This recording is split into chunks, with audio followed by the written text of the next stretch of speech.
Aloha. This is Joshua Bowles with Lyric Woodwork, Snake Road Sawmill. And with Seth, my apprentice, we're working on a table for a client. This one is a great looking piece of mango. And this one, we did a cross-cut section of it.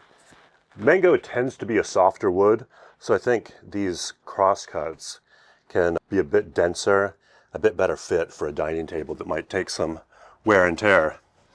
Also, I'm happy to have great clients, and this one could see the potential, because a lot of these pieces, when you first glimpse them off the mill, it takes some imagination to see what the potential is and what it could be.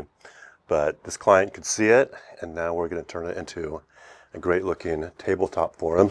And we'll leave this. My general rule with dining tables, I'm always thinking about cleanliness. So if there's a hole that goes all the way through, that can be totally acceptable. It's only any kind of hole that doesn't go, or any kind of split that doesn't go all the way through, we would fill that. But this one, I think, is a great accent.